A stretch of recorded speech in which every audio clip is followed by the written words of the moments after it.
Հետևիր սրտիդ ձայնին, այն քեզ ուզում է տանել անհայտ հեռուներ, վայելիր աշխարհի չքնաղ քաղաքներն ու արևոտ լողափերը նոր զգացողություններով, նոր համերով։ 2026-ը թող լինի հույսերի, մոտիվացիայի, նպատակների իրագործման տարի։ Եվ հիշեք, ամեն ինչ սկսվում է մեկ որոշումից։ Նոր տարին գալիս է նոր հնարավորություններով ու արկածներով։ Քո հաջորդ արկածը մեկ թռիչքի հեռավորության վրա է։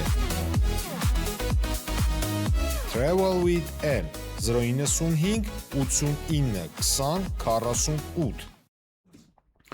Բարև ձեզ հարգելի հեռուստատողներ, մենք շարունակում ենք կարևորագույն թեմաների քննարկումները, այսպես ես զրուցել եմ Դերենիկ Մալխասյանը, ողջույն Դերենիկ, շնորհակալ եմ մեր հավելնությունելու համար։ Սահմանադրական դատարանը տվեց իր վճիռը, եթե դա կարելի է վճիռ անվանել, բայց ամեն դեպքում ընդդիմությունը դիմել էր ակնկալիքով երևի թե որ ՍԴ-ն վճիռ կկայացնի ինչ որ ընդդիմության օգտին։ Մյուս կողմից հետաքրքիր խոսք կար, հիշեցվել էր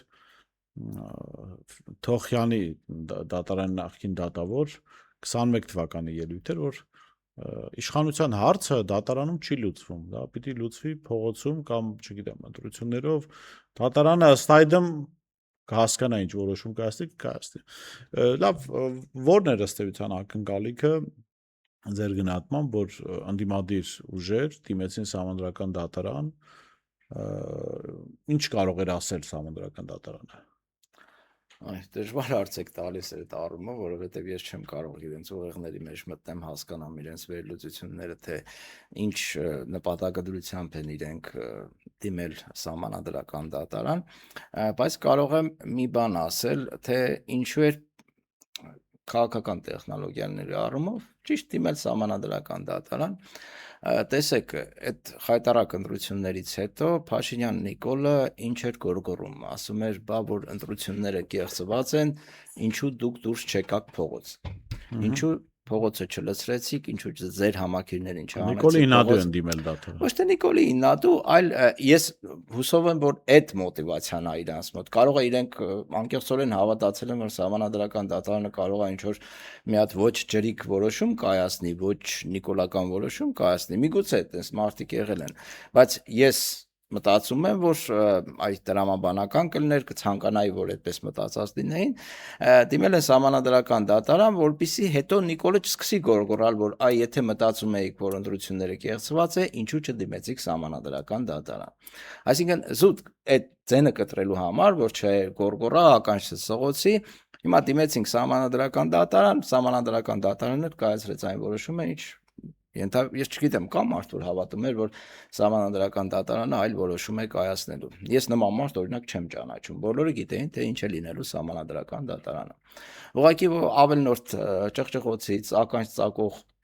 ձայներից խուսափելու համար հիմա սահմանադրական դատարան դիմեցին, ժամանակ էր վատնեցին գնանց զուտ պետքի համար, այդպես եթե ժարգոնային բառապաշարով արտահայտվենք,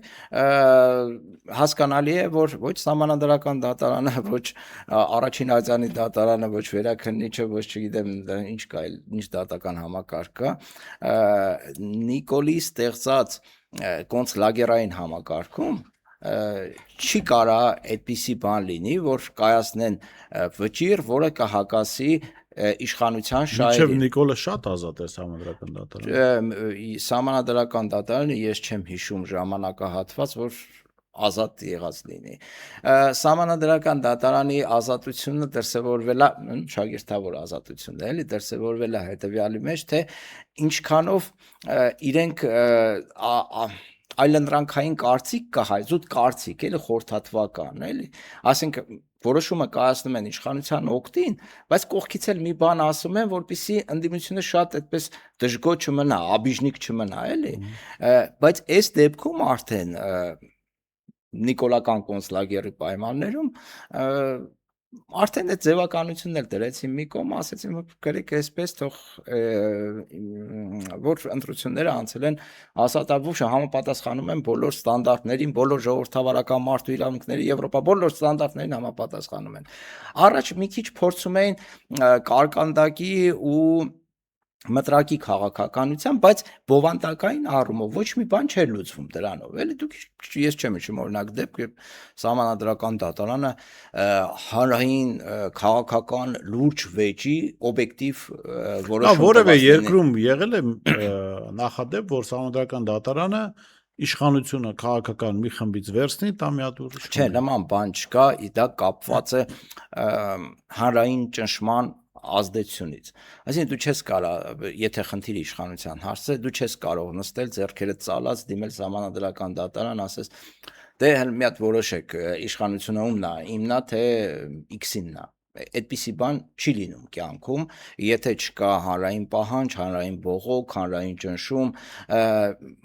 այդպես Սահմանադրական դատարան չէ, բայց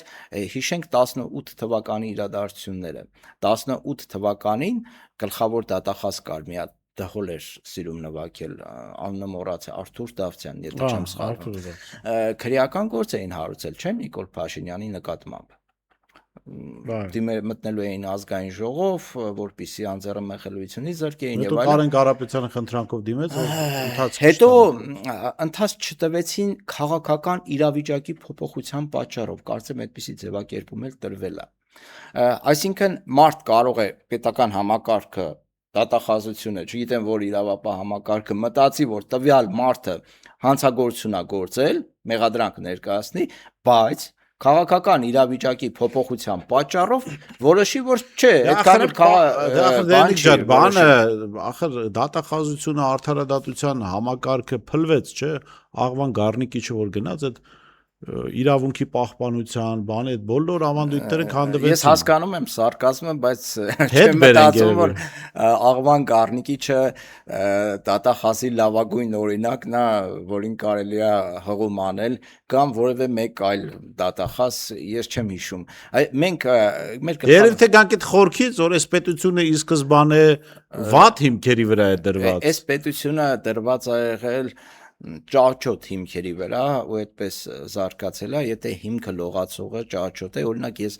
մեկ օրինակ բերեմ, դա շատ կարևոր է։ Հիմա տեսեք, Նիկոլ Փաշինյանը իր քաղաքական հակառակորդների նկատմամբ ինչպիսի ճնշումներ է կիրառում։ Դիցուք Գագիկ Ծառուկյանի օրինակը, չէ՞, հիմա դատարանը որոշելու է ձերբակալի թե չձերբակալի քրեական գործեր ու ունեցվածքի նկատմամբ հարձակումներ։ Ինչ տեսել է սովորել։ Դե տեսեք, խնդիրը ինչու՞ն է։ Երբ պետության մեջ չկա կապիտալի լեգիտիմիզացիա, այսինքն լեգիտիմացված չի կապիտալը, որը ձեռք է բերվել 90-ականներին, տարբեր ձևերով մենք գիտենք որ ձեռք բերվել բոլորի կողմից, բայց պետքա գա մի իշխանություն մի պահ, երբ որ կարմիր գիծ քաշվի, ասվի որ այլևս ոչ մեկ որևէ իշխանություն չի կարող դիմել ռետրոսկոպիկ հայացքով այն իրադարձություններին ինչ տեղի ունեցել 90-ականներին, 2000-ներին, որովհետև մենք տեսել ենք ու տեսնում ենք, որ այդ կապիտալի նկատմամբ հարձակումները տեղի են ունենում քաղաքական դրդապատճառներով։ Դուք հիշում եք որևէ դեպք, երբ ազնիվ նկրտումներից ելնելով խնդիր դնեն անօրինական գույքի վերադարձի, անօրինական եկամուտների վերադարձի, չի եղել նման դեպք, ճիշտ եմ։ Միշտ քաղաքական կապիտալի վրա հարձակումները ունեցել են քաղաքական դրդապատճառներ։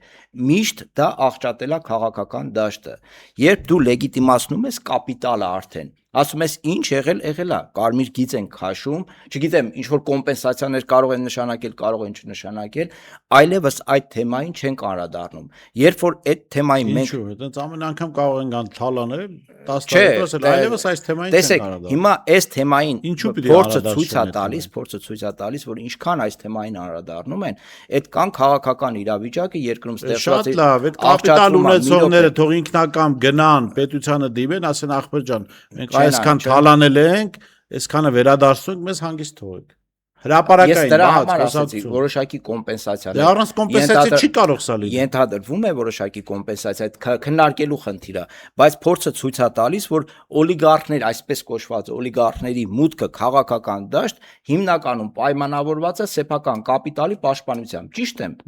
Ահա, եթե մենք ուզում ենք օլիգարխների զերծ քաղաքականություն ունենալ, պետք է վերացնենք այն մոտիվացիան, որով իրենք մտնում են քաղաքական դաշտ։ Այդքան բան։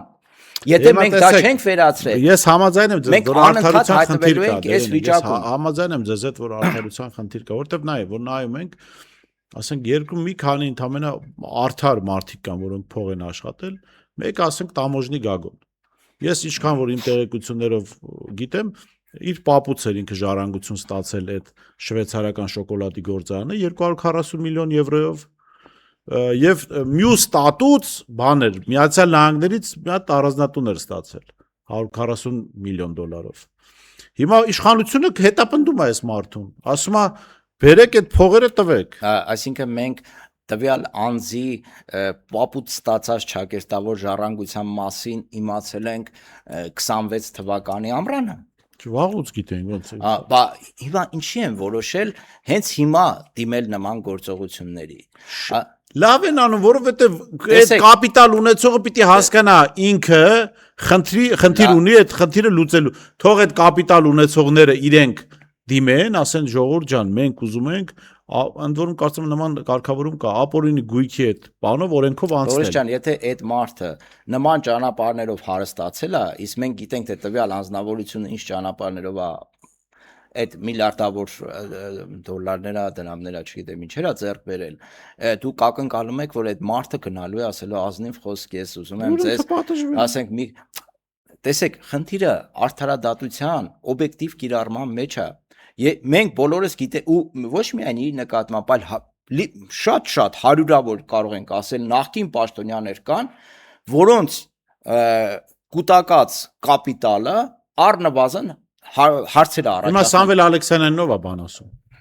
Ոչ մեկ։ Բա ինչ չեն ասում։ Խնդիր չկա այդ կապիտալի հետ։ Խնդիր չկա, բայց ինչ չեն հետապնդում։ Որովհետև քաղաքական դրդապատճառներով են առաջնորդում այս ամեն ինչի մեջ։ Ինչու, որտեվ Սամվել Ալեքսանյանը այնքան խելք ունի չմտնի քաղաքականից։ Սամվել Ալեքսանյանը հասկացել է, որ պետքա լավ լինել օրվա իշխանության հետ։ Դե մնացածն էլ լավ լինեն։ Դե հիմա մնացածը տարբեր դրդապատճառներից ելնելով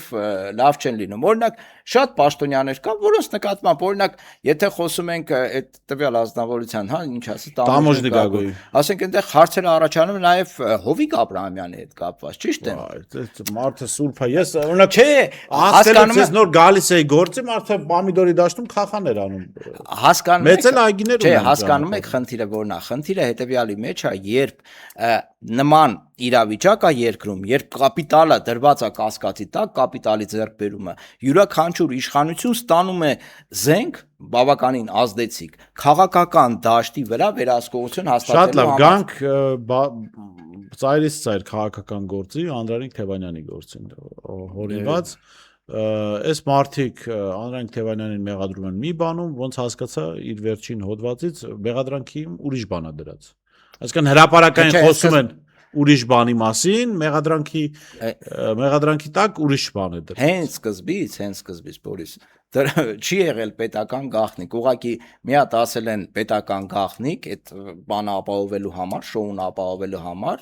դա իմիջիայլոց Նիկոլ Փաշինյանի կողմից է հայտարարվել Վանաձորում, հետո եթե հայտարարվել է, ուրեմն քննիչներ պետք է ինչ-որ բան գրի, ես այդպես եմ հասկանում, էլի, գրել են պետական գաղտնիք հաղորդագրության մեջ, բայց դատարանում կա Օրբելյանի խոսքը, մի քանի անգամ մարդը նշել է, որ դատարանում չկա պետական գաղտնիք հասկացողություն։ Երբ որ դատարանում Օրբելյանի պատմածն եմ ես ասում, հարցնում են դե ժողովուրդ ուր է այդ պետական գաղտնիքը, մի հատ ցույց տվեք, էլի, ի՞նչ է դա։ Ասում պետական գաղտնիք։ Չէ, ասում է, չէ, չկա, ասում է, չգիտեմ, ասում է գրած է այլ տեղեկություն, իսկ այդ այլ տեղեկության պահով դատապարտել ինչ-որ մեկի, դա հասկանում ենք, թե ինչ մարազմատիկ իրավիճակ է, որովհետև յուրաքանչյուր մեկին կարող են այլ տեղեկություն փոխանցելու հոդվածով տանել գոնե մի տարի կամ մի քանի ամիս դնել կալանքի տակ եւ կալանքը օգտագործել որպես պատիժ։ Անդրանիկ Թևանյանի գործը դա կլասիկ քաղաքական հետապնդում է, կլասիկ քաղաքական բռնաճնշում է եւ կլասիկ դրսևորում է, թե ինչպես են փորձում ոչնչացնել հիմնական գաղափարաքաղաքական հակառակորդներից մեկին։ Այսինքն մարդուն կարում են գործ ամբագորգոր, պետական դավաճան, լրտես եւ այլն, դա հրապարակայնացնում են, սկսում են մարդուն վարկաբեկել, սկսում են հարձակումներ թիմի նկատմամբ, հարցաքննություններ, հետապնդումներ, չգիտեմ ինչ, եւ այդ մարդը իմիջիայլոց գործնել պետական գաղտնիքին չեն դրել, որպեսզի հանկարծ հնարավորություն չունենաս ինչ որ մանրամասներից խոսես։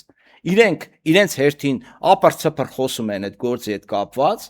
ԿՓԱ-կանները նույն Նիկոլ Փաշինյանը հասկացնելով, չգիտեմ, ուղակի տեքստով ասելով, մի քանի հատ բան կա, չէ, դատական հայց կա դրանց նկատմամբ,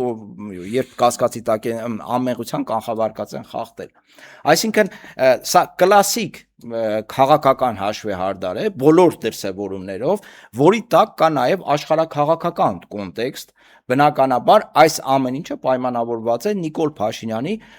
մեղմ ասած բարդ հարաբերություններով Ռուսաստանի հետ։ Ինքը ըստ էության Անդրանիկ Թևանյանին փորձում է ենթադրելով, որ եթե Մար Հայաստանը հանդես է գալիս հայ-ռուսական հարաբերությունների բարելավման, իրականում այն ինչ թղթերի վրա գրած է դրան բովանդակություն տալու օգտին, հետևաբար պետք է նման հոդվածով ձերբակալել իմիջիայլոց Ռուսաստանին, այստեղ դրանք դիտարկում են որպես թշնամի պետություն, իրենց ռազմավարական գործընկեր, իրենց ռազմավարական դաշնակից պետությանը Փաշինյանի դա դիտարկում են թշնամական պետություն։ Իրեն թվում է, թե Ենոք Հավանի շուստրությամբ կարելի է ասել, որ պատանդ պահելով մարդկանց ինքը կարող է, ահա Անդրանիկ Թևանյանին ձերբակալել եմ, արեք բազար անենք։ Ասենք ծիրանը թողում եք, ես էլ Անդրանիկ Թևանյանին թողնեմ։ Ինձ թվում է, թե նման Ենոք Հավանի շուստրությամբ ինքը կարող է ինչ-որ հաջողության հասնել։ Այնինչ հասկանալի է, որ ռուսների համար սա աշխարհաքաղաքական գոյաբանական խնդիր է, եւ այստեղ անձերով պայմանավորվել կամ ինչու ռուսները պետք է ասենք Անդրանիկ Թևանյանի հետ կապված կամ մյուսի հետ կապված կներեք բարի համար բազարի մեջ մտնեն իշխանությունների հետ։ Դա իրենց ընդհանրապես ինչ, ոչ մի բան, որովհետև տակ ըստ էության չկա որևէ կապող, որևէ գործ, որևէ, չգիտեմ, դրվագ, որ մեղադրանքը գոնե ասենք 0.0001%-ով արդարացված լինի։ Հենց դրա համար էլ իշխանությունները գաղտնիության քողով այդ ամեն ինչը պարուրում են, ստեղծում են հրապարակային շոուներ, քաղաքական շոուներ, մարդուն վարկաբեկում են, կողքից էլ սկսում են իրենց մտածածով էլի կայսրությունների հետ բազարների մեջ մտնել, իմիջիայլոց դրա դրսևորումներից մեկն էլ նաև Ծառուկյանի հետ կապված, հիշում եք, 3, այսինքն հիշելու բան չկա, 10 քանի ժամ տևեց այդ չգիտեմ ինչը այրուս քնեցնելը, չգիտեմ աղացականների շոն մեծլներ 10 քանի ժամ չէ։ Տեսեք, եթե որոշել են ձերբակալել, եթե հասկանալի է, չէ, արդեն որոշումով գնում են մարդիկ, այդ պահին չգիտեմ, խալուտակից չգիտեմ ինչ չեն գտնում, որ դա ենթադրում է, որ Ծառուկյանին պետքա ձեր, այսինքն գիտեն թե ինչ որոշում է կայացվելու։ Գնում են այնտեղ ու 12 ժամ անց նոր որոշում են տանել, չգիտեմ, քնչականա թե ուր, հետո նաև դատարան։ Բայց հիշում ենք, թե ինչ էր տեղի ունենում այդ ընթացքում։ Այդ ընթացքում Ինոպրոմում Եկատերինբուրգում տեղի էր ունենում Նիկոլ Փաշինյան Միշուստին վարչապետ Ռուսաստանի հանդիպումը։ Ինձ թվում է, այնտեղ ինքը ակնկալել է ինչ-որ բաներ ստանա, ասենք ասել է այս պատանդայինի պատանդը, այ եթե դուք սենց բան անեք, ես սենց բան կանեմ։ Էլ չի հասկանում, որ այդ խաղերը այնտեղ չեն աշխատում ուղղակի։ Եվ հավանաբար ես ենթադրում եմ, որ ինքը չի կարողացել ռուսների հետ պայմանավորվել, իրեն շատ չորով այնտեղից պատասխանել են, դրա համար կա մի շարք ենթադրություններ, երբ ինքը այդ բանակցությունները վերջացան, այդ մասին իմացան, մի անգամից Ծառուկյանին արդեն տարան այդ քնչական չգիտեմ ուր։ Հիմա տեսեք, երբ որ դու համաձայնվում ես առաջի քո արտերկրյա պաշտոնական կամ աշխատանքային այց կատարել մի երկիր, մի ինչ որ անհայտ ցուցահանդեսի, Ինոպրոմ, ասենք որևէ ասենք մասշտաբ չունեցող, այն ինչ որ հետաքրքիր բան է, այնտեղ ցուցահանդես է, ես եղել եմ այնտեղ, բայց ինքը տենց մասշտաբային, որ ենթադրի երկրի ղեկավարի ներկայություն ամենևին դա չի ենթադրում։ Ու դու հանդիպում ես քո ստատուսից ցածր պաշտոնյայի հետ, Միշուստինը ավելի ցածր է, քան Նիկոլ Փաշինյանը։ Սա ցույց է տալիս քո իրական վիճակը, քո քաղաքական խոցելի, սոցիալ քաղաքական տնտեսական խոցելիությունը, եւ հետեւաբար դու հայտնվել ես մի իրավիճակում, երբ պետք է լուծումներ գտնես ու ամենևին դա պայմանավորված չի մեր ընդդիմության Բայց դա ուրիշ հարց էլ է առաջանում, Արգել Դերենիկ։ ներքաղաքականով պայմանավորված չի Նիկոլ Փաշինյանի դժվարությունները։ Այստեղ ուրիշ հարց էլ է առաջանում։ Հասկանում ենք, որ գործը շինծու է, բայց մենք հասկանում ենք, չէ՞, նաև որ Անդրանիկ Թևանյանը, Գագիկ Ծառուկյանը հայ-ռուսական հարաբերությունների այսպես ջեր ակտիվ պահելու ջատագով Դա պահելու բան չէ, հրապարակային հայտարարել։ Հիմա դուք պատկերացնում եք, թե ինչ կաներ Միացյալ Նահանգները, Հավաքական Արևմուտքը, Եվրամիությունը, եթե այստեղ չեմ համեմատում այդ մարդկանց, որովհետև հիմնականում մենք պետք է գործակալների անուն տանք այն կողմից, դրա համար անուններ չեմ տալու։ Այսինքն Եվրամիության այդ հարաբերությունների կողմնակից որևէ մեկին ձերբակալ էին ապօրինի գործով։ Պատկերացնում եք ինչ կաներ Եվրամիությունը։ Նույնիսկ Այդ դեպքում հարց չի առաջանում։ Կանությունը թարս նայեր ինչ կառաջանա։ Հիմա հարց չի առաջանում, բա Ռուսաստանը իր ազդեցությունը որքան է, իր դերակատարումը աշխարհում որքան է, որ Հայաստանում իր հետ հարաբերությունների ամենաակտիվ կողմնակից քաղաքական միավորների ղեկավարներին ուղղակի ապօրինի գործով տանում բանտարկում են։ Սա նաև որքան էլ որ մենք ասենք, որ դա բազար չի, ռուսները չեն մտնում այդ առևտրային տրամաբանության մեջ, բայց սա նաև ռուսական հեղինակության հարց է։ Մյուս կողմից ներողություն, ասենք պարզ է, չէ, որ ցանկացած մարդ, որը հայ-ռուսական հարաբերությունների կողմնակից է, 10 չափելու է, մեկը կտրելու է, մտածելու է, որ եթե Ծառուկյանին բռնում են, Թևանյանին բռնում են, ես ինչի ռուսներին պաշտպանեմ։ Մի գործել իմ վրա կկարեն, Ռուսաստանն էլ այնտեղ որևէ ձայն չի հանի, որևէ նոտա չի հղի, եւ կստացվի այնպես, որ ասենքն ես անիմաստ կնստեմ։ Ես չեմ վիճարկում հարցադրման լեգիտիմությունը, այսինքն իրոք նման հարցադրում կարող է առաջանալ, իրոք ռուսների քաղաքականության հետ տարածաշրջանում եւ աշխարհում բազմաթիվ հարցեր կան, իրոք կա այն խնդիրը, որ իրենք չեն աշխատում փափուկ ուժի տրամաբանությամբ, իրենց լուծած խնդիրը տարբեր երկրներում շատ հեռու է այն մեթոդներից, որը օգտագործում է Միացյալ Նահանգները, Եվրամիությունը, որը ավելի ավերջինը, ավելի արդյունավետ է, քան ռուսների օգտագործածը կամ չօգտագործածը։ Բայց այս չէ Միացյալ Նահանգները փափուկ ուժ շատ, Վենեսուելայի նախագահին ոնց առևանգ։ Գային Նիկոլ Փաշինյանին կառևանգ էին, տեղաշորից կտանեին։ Երբ թե գործը հասնում է դրան, դիմում են այդ միջոցների, բայց հիմնականում առաջնորդվում են փափուկ ուժի տրամաբանությամբ, աշխատում են թե ընդդիմության հետ, թե իշխանության հետ, լայն սպեկտր կա գործունեության, լրատվամիջոցների հետ, հասարակական կազմակերպությունների հետ, ֆինանսավորում են հասարակական կազմակերպություններ, որոնք երբեք թթուխոս չեն ասի Միացյալ Նահանգների հանդեպ, ավելի կազմակերպված են։ Մի խոսքով այդ գործիքակազմին բոլորս ծանոթ ենք։ Ռուսաստանի կողմից նման քաղաքականությունը համարվում է, չգիտեմ, Ամերիկա մետություն, եւ իրենք խուսափում են, չեն կարողանում անել նման բան։ Ես չգիտեմ ունենալը ամերիկամետությունը ամեն դեպքում։ Ես չգիտեմ ինչով են իրենք առաջնորդում, բայց որ այդ քաղաքականության բացակայության պատճառով իրենք կանգնում են խնդիրների առաջ եւ ոչ միայն Հայաստանում, այլ նաեւ դրա ցցուն օրինակը ուկրաինական кейսն է, երբ իրենք իրենց այս քաղաքականության պատճառով հայտնվեցին պատերազմական իրավիճակում, որը պատճառ դարձավ հազարավոր կորուստների, միլիոնավոր կորուստների եւ զոհերի երկու կողմից էլ կորցնել մի պետություն, որը հասարակական ընկալման առումով, որը գենետիկ առումով գրեթե նույն ազգն են, դա արդեն խնդիր է։ Էլուր մնաց հայերի հետ կապված, նույն ադրբեջանցիների հետ կապված, Միջին Ասիայի հետ կապված,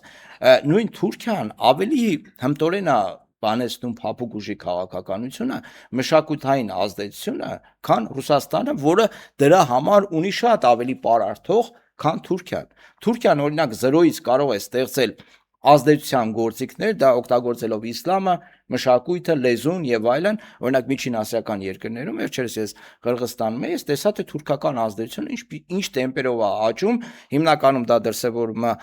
առևտրային պալատների, սուպերմարկետների, մզկիթների, այգիների, այսինքն մշակույթ, տնտեսություն։ Հիմա Ռուսաստանը ունի բոլորի համեմատ անհամեմատ ավելի բարձր տնտեսական ազդեցություն Հայաստանի վրա, բիզնեսի բոլոր առումներով, մշակութային անհամեմատ ավելի մեծ ազդեցություն, բայց այդ ամեն ինչը չի օգտագործվում Ռուսաստանի կողմից։ Օգտագործվում է բոլորովին այլ, ես չգիտեմ, ինչ տեխնոլոգիաներ, ես ծանոթ չեմ կարողանում հասկանալ, թե ինչ դիապազոնի վրա են իրենք շփվում հայ հասարակության հետ եւ իշխանությունների հետ։ Հիմա իրենք ինչ որ փորձում են անել կամ ցույց են տալիս, որ անում են, ես կարծում եմ, որ դրանք իրականում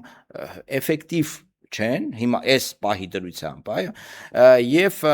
նման քայլեր անելուց առաջ պետք էր մի 5 տարի առաջ, 10 տարի առաջ բոլորովին այլ քայլեր անել հայ-ռուսական հարաբերությունները ավելի փոխվստահելի հարաբերությունների վրա բարձրացնելու համար։ Հիմա այդ ամեն ինչ չի արվել եւ դրա համար օբյեկտիվ հարցեր են առաջանում, լավ, եթե մարդիկ քաղաքական ուժերը, ովքեր անկեղծորեն հանդես են գալիս Ռուսաստանը եւ բխում է դա մեր պետական շահերից, իմիջիայլոց դա հիմքեր ունի, մեր պետական շահերից է բխում, որ մենք ունենանք հարաբերություններ ռազմավարական դաշնակցային Ռուսաստանի հետ, նաեւ Իրանի հետ։ Բան ասենք, էլի դերենիկ ջան, անկեղծ լինենք, Հայաստանի քաղաքական դաշտում չկա քաղաքական գործիչ, ասենք որևէ կուսակցության ղեկավար ընտրությունների հետ ակտիվ մասնակցած որևէ գործիչ, որը ասենք Դոնբասը Ռուսաստանի տարածք է ճանաչել այցելելով։ Դրա միակ գործիչը Անրային Թևանյանն է։ Դրա համար այսինքն հատկապես այդ ֆիգուրի ձերբակալության կալանավորման դեպքում Ռուսաստանը պետք է պրոակտիվ լիներ։ Այսինքն հենց այդտեղ հիմա եթե մարդիկ ասում են լավ, մարդիկ իրենք իրենց մեջ մտածում են, ասում են եթե Անրային Թևանյանը, որը արել է քայլ, որ Հայաստանի քաղաքական դաշտից որևէ մեկը չի արել, ու դա չի արժանանում ռուսական կողմի, ռուսական պետության ակտիվ արձագանքին, չգիտեմ, այդ դեպքում ընդհանրապես իմաստ ունի ես պատահական չեմ ասում հայ-ռուսական հարաբերությունների պաշտպանի դեր ստանձնել։ Թևանյանի հետ կապված կա շատ լուրջ աշխարհաքաղաքական կոնտեքստ, հենց այդ նույն համատեքստում, եւ ես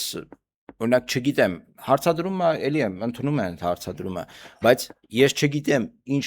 գործիքակազմ կա, որով իրեն կարող են ազդել օրինակ Նիկոլ Փաշինյանի վրա, որպեսզի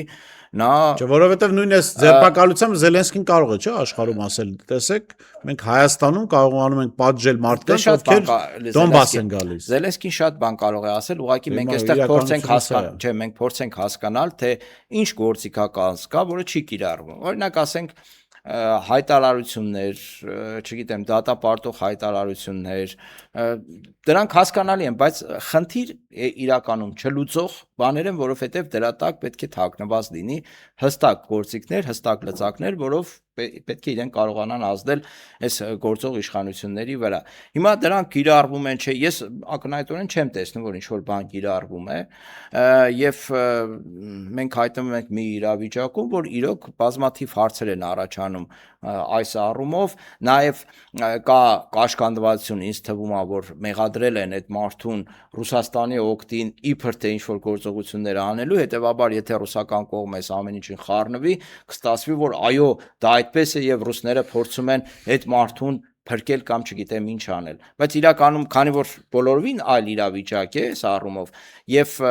ռուսների քաղաքականությունը, Ռուսաստանի քաղաքականությունը Հայաստանում ես գիտեք ինչ է վերաբերում, ներողություն եմ խնդրում, այդ պնդումը որ ասեք որ կասեն, դե ուրեմն հաստատ Ռուսաստանի օգտին է աշխատել, գիտեք ովքեր հավատում են Նիկոլ Փաշինյանին, հավատում են նաև առանց Ռուսաստանի գործողությունների։ Ովքեր չեն հավատում Փաշինյանին, չեն հավատում անգամ եթե Ռուսաստանը գործողություններ անի, ի պաշտպանություն Անդրանիկ Թևանյանի, հասարակության այնպիսի բաժանում կա, Չէ, կա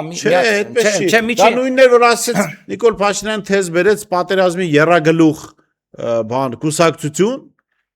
Բարգավաճ Հայաստանն ու բանը ուժեղ Հայաստանը հետ քաշվեցին, անգամ չարձագանքեցին Հայաստան Դաշնքի նախընտրական փուլում համագործակցությանը, որ պատրաստվենք ապօրինությունները դիմադրելուն, ընտրություններից հետո ես չգիտեմ, դա տեղի չի ունեցել, չէ՞, այդ համագործակցությունը։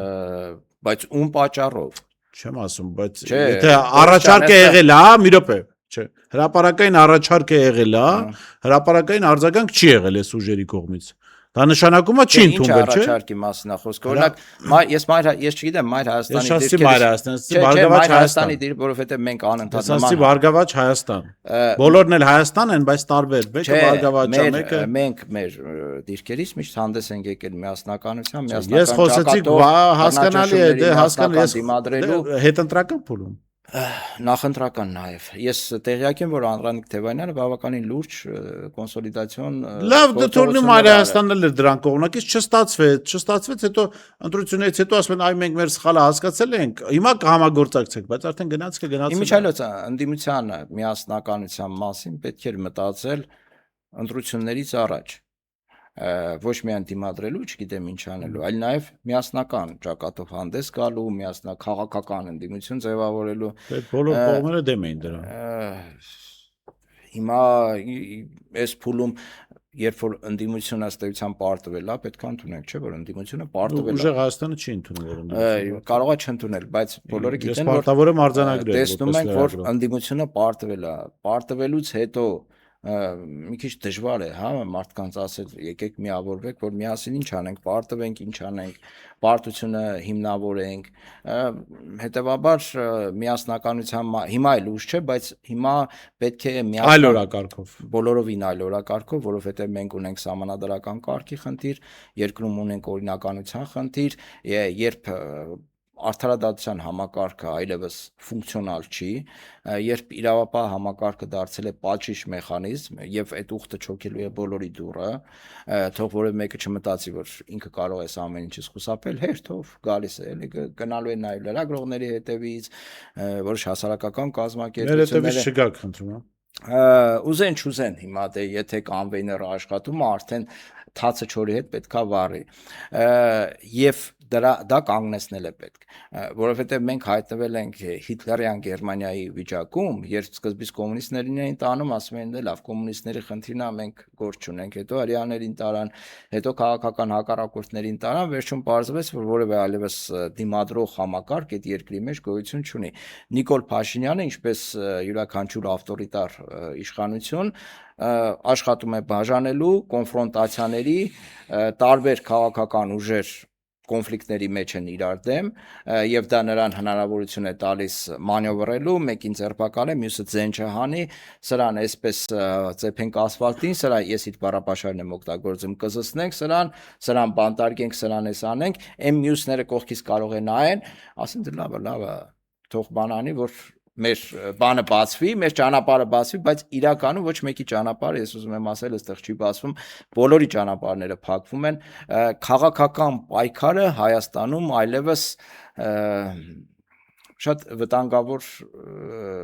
գործունեության է վերածվել, որի համար շատերին կաթ է հասնում, էլի։ Շնորհակալ եմ։ Դերնիկ հետաքրքրության համար, ես շնորհում եմ Դերնիկ Մալխասյանից, տեսություն կհանդիպենք։